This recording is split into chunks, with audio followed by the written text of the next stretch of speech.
This video is brought to you by SoccerPro.com, bringing you everyday low prices with no membership fees. Be sure to use coupon code SR4U at checkout to receive $10 off any order of $100 or more.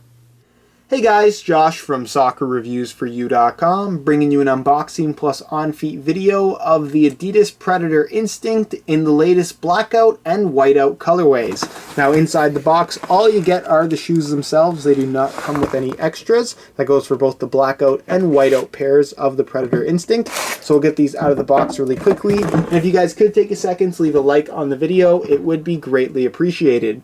So here is a look at the Whiteout Predator Instinct alongside the Blackout Predator Instinct. Obviously two very drastically looking shoes, very simple as far as their colorways go, and very attractive, just a style of colorway that we don't see all that often. Some people are going to love the sleek, simple styling of the Blackout, while others are going to like the very clean, kind of more vibrant styling of the Whiteout Predator Instinct. We're going to talk about performance, we're going to talk about the colorways, and take a closer look at the shoe in general. So if you're interested in that, stay tuned, and let's get right into the video.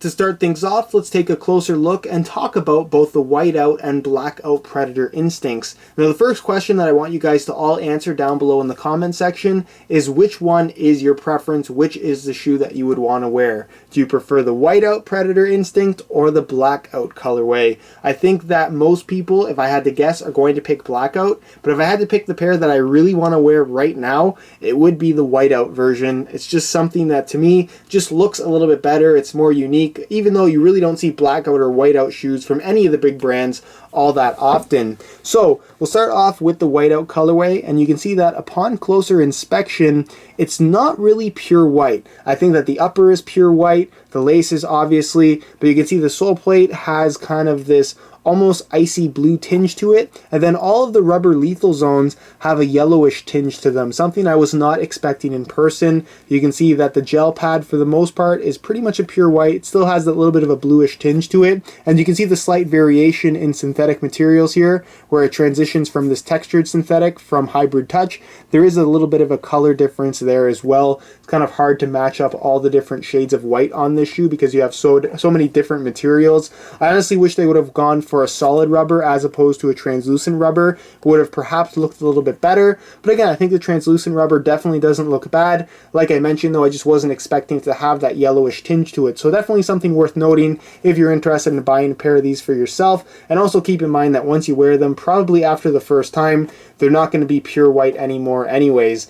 So again, white laces, white branding everywhere, your white Adidas stripes, even the synthetic suede heel liner is white. The Velcro on the bottom of the heel liner as well as on the back of the tongue is also white in color. You have your white insole, and then like I mentioned, the sole plate has kind of that icy blue tinge to it, no pattern like you're going to find on the other colorways of the Predator Instinct, and then the bordering here around the sole plate as well as the tips of the studs are obviously white in color as well. Moving on to the Blackout Predator Instinct, again, I wasn't expecting the actual Predator elements themselves to have kind of a different shade to them. This one, as opposed to being black, is more of like a translucent color with kind of a purplish blue tinge to it.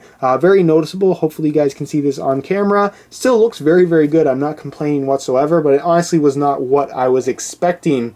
Moving on to the base of the sole plate again, it's definitely more of a black, even though it does have a slightly kind of translucent bluish tinge to it, but still looks really good. I think that the Blackout, perhaps the design of the Predator Instinct lends itself better to the Blackout colorway in comparison to the Whiteout, but nonetheless, if you're looking for this kind of black on black or white on white look, both of these shoes are definitely going to deliver. So that's pretty much it as far as the colorways are concerned. Again, leave your preference down below in the comments. I'd be curious to hear what your opinion is and what the general consensus is overall. And move on next to a look at the tech specs and what you need to know about the Predator Instinct in general.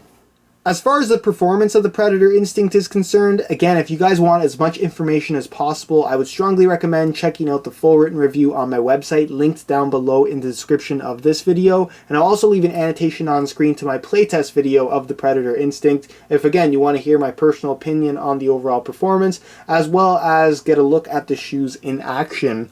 For the sake of this video though, I will go over all of the tech specs that you should know about if you're interested in purchasing a pair of these for yourself.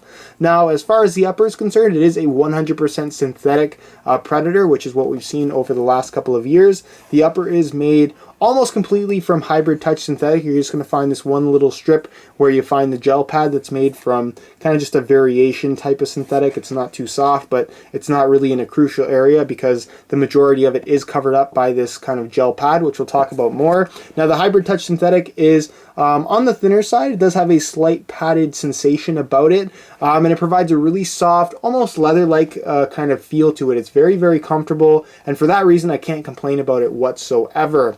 The main reason why you would buy the Predator Instinct, though, is not for the Hybrid Touch Synthetic upper, but for the rubber lethal zone Predator elements scattered across the entire upper. You can see you have one right here on the lateral side of the shoe. Pretty much the entire forefoot and toe box area is covered in these rubber elements as well. And then right here on the medial side, as well as in your main striking area of your foot, you have even more very aggressive, very large, soft rubber elements that grip the ball extremely well. And that's really what the Predator Instinct line is all about, providing additional grip on the ball. Now, in comparison to the LZ1 and the LZ2, I find the grip to be a lot more manageable, or the easiest to get used to in comparison to all the Predator models that we've had of this particular type. So for that reason, I think a lot more people will like the Predator Instinct in comparison to previous models. It's definitely the most natural feeling. It's definitely the most comfortable Predator model featuring lethal zones that Adidas has ever put out. And as far as shoes that provide a really unique feel when dribbling, passing, and shooting the ball, the Predator Instinct is at the top of the list. But really, like I said, the best way to kind of categorize whether or not this shoe is for you or not is whether or not you like having grip on the ball. If you like extra grip, you're going to love the Predator Instinct. If you don't like extra grip, you should probably stay away. Now, on the instep here, you do have what Adidas calls a gel pad. And if you just feel it, it's actually relatively hard. It's not a soft gel like you might expect. It does have a very slight texturing to it. But in terms of how it feels and performs, honestly, if you were wearing the shoes blindfolded, you wouldn't notice that there was anything there at all. The extra grip is not noticeable, the extra padding is not noticeable, and for the most part, it's just one of those features that's there. It gets the job done, but certainly isn't a positive aspect or a bright point, a selling point, if you will, of this particular shoe in terms of how it feels or performs. It's just one of those elements that kind of blends in with the design, which is not a bad thing, but like I said, it just isn't a standout element. You do have your off-center lacing system with the tongue that is also made from Hybrid Touch Synthetic, your standard Predator cut here in the back. The heel liner is kind of a combination of the synthetic suede material running along the sides of the shoe and top of the heel liner, whereas the very base, hopefully you guys can see that slight little seam right there, is made from kind of a rougher Velcro type of material, also found on the base of the tongue. Now, this Velcro material is supposed to grip the actual sock itself, kind of keeping your heel locked in place, and it does that pretty effectively in the portion here that's at the bottom of the heel, but the part that's here on the tongue that's supposed to prevent the tongue from sliding around, I honestly didn't find to be very effective at all. So again, it's one of those features that I guess is kind of cool, but certainly not something that's going to make or break your experience with the Predator Instinct. The insole is fully removable. I'll give you guys a quick look at that. The Whiteout obviously features a white insole. The Blackout features a black insole. They all have the Champions League branding, as you guys can see. Mesh liner on top, and then one single layer of foam. And you can see they've even gone as far as to match the color of foam to the rest of the shoe. So normally the foam would be black, but on the Whiteout ones, the foam is actually white. So that's a nice little detail that Adidas kind of incorporated into the shoe just to match the colorway, a detail that I don't think was 100% necessary. And then moving on to the sole plate, you have what Adidas calls the control frame. So it does not feature a sprint frame, it doesn't feature a comfort frame like what you're going to find on the 11 Pro line, and it doesn't feature the sprint frame variation that we find on the Adizero or on the Nitro Charge 1.0. Instead, you get what they call the control frame, which has a slightly wider base to it. So in comparison, it is going to be a little bit wider, but we'll talk about the fit later in the video, so stay tuned for that. And it's a flexible plastic material. It's definitely one of the more flexible feeling sole plates that Adidas has to offer at this point in time. It certainly isn't as light as a sprint frame, another element of the shoe we'll talk about later in the video. And overall, it performs good. It feels comfortable. It's a natural feeling when you're running, and I can't complain about it at all.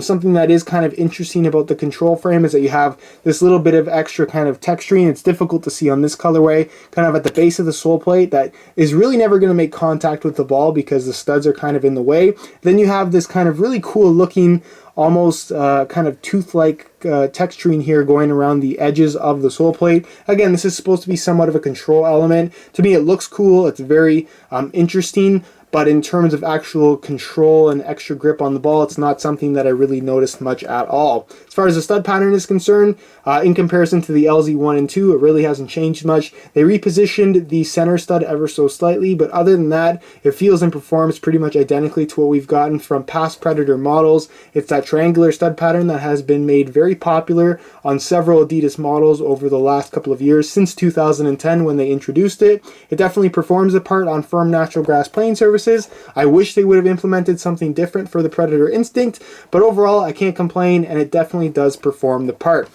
So that's pretty much it as far as all the tech specs and what you should know about the Predator Instinct.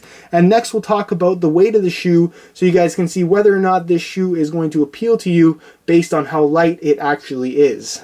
One of the biggest changes that Adidas has made to the Predator Instinct coming from the LZ2 is the actual weight of the shoe. It no longer features a sprint frame, and for that reason the weight of the boot has actually gone up pretty significantly, at least enough to where you're going to notice a difference both in hand and on feet. So I'm going to weigh this pair for you today in real time. Keep in mind this is a brand new pair in a size 9 US. Going to throw it on the scale, and you can see that they weigh in at 9.5 ounces. The LZ1 and 2 weighed in at around 8 ounces with their sprint frame construction, so it's about an extra ounce and a half in the Predator Instinct. Like I said, it is a noticeable amount of extra weight. It makes for a more solid, comfortable feel if you ask me, but some people just don't like shoes that fall into this particular weight range. So if you're looking for something a little bit lighter, it may be time to consider the Nitrocharge line in comparison to the Predator Instinct, but if you don't mind the extra weight and prefer a more solid feel like myself, then the Predator Instinct is definitely in a weight range that I think you will personally enjoy. So that's pretty much it as far as the weigh-in portion of the video is concerned. And move on next to a quick on feet so you can get a better idea as to how these shoes fit, and of course what the sizing is like. Alright, here's a look at both the Blackout as well as the Whiteout Predator Instincts on feet. Again, take your pick on which one you think looks better. Again, my preference is the Whiteout just because I really like how they look. But of course, they won't look as bright white as they are right now after you wear them probably for 20 minutes. So in terms of looking the newest, the longest, the Blackout colorway is definitely the one to go for. As far as how these shoes fit, I find the Predator Instinct to be incredibly comfortable. The Hybrid Touch synthetic in combination with the rubber lethal zones across the entire upper have been kind of repositioned in such a way that it makes for a very natural amount of flexibility. It doesn't make for that restrictive feel that you got from the LZ1 and the LZ2. For that reason, I find these shoes to be, like I said, extremely comfortable. They're good from right out of the box, but give them some break-in time, and you find that they soften up a lot and just feel really, really good. As far as the fit itself is concerned, it is probably the widest shoe on offer from Adidas as far as their synthetic models go. You're still going to get a slightly wider foot fit from the 11 Pro and of course the Adidas Copa Mundial. And if you have really wide feet, it's probably best to stick to those natural leather models. But again, as long as you don't have excessively wide feet, you should fit pretty comfortably into the Predator Instinct. You get a decent amount of width through the midfoot, and the forefoot and toe box area is on the tighter side. You get a very slight amount of stretch in this area of the shoe, but everywhere else, because of the rubber elements that run into the lacing system and go right to the base of the sole plate, you're not going to get much stretch out of those areas of the upper at all. So for the most part, I would say the way these fit from right out of the box is the way they're going to fit for the majority of their lifespan. As far as the sizing is concerned, I'm wearing my usual size 9 US here, and the fit and the length is absolutely perfect. So if you are looking to order a pair of these for yourself, I would strongly recommend going true to size for the best possible fit.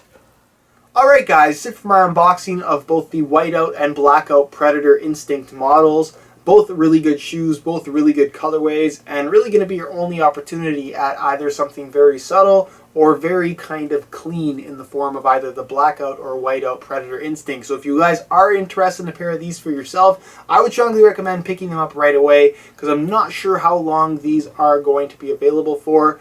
There definitely is a high chance that they will sell out pretty quickly. So if you are interested in a pair of these for yourself, check out the review page on my website, linked down below in the description of this video. On that review page, you'll find the full written review that'll give you all the details you could possibly want to know about the overall fit, feel, and performance of the Predator Instinct. Also on the review page, you will find the high quality images of both of these colorways that'll give you a better idea as to how they actually do look in person, as well as buy it now links with the best prices online, including exclusive SR4U coupon codes, allowing you to pick up both of these brand new release colorways below their retail price. So again, that link is down below in the description. Also leave some annotations on screen to my playtest video of the Predator Instinct so you guys can see the shoes in action if you're interested. If you have any questions at all regarding either of these two shoes or colorways, be sure to leave your questions down below in the comment section. And if you enjoyed today's video, be sure to support it with a like. Subscribe if you haven't already for daily videos on all the latest and greatest soccer gear. You can find all of my social media information down below in the description as well. And other than that, guys, hope you enjoyed today's video. As always, thanks for watching.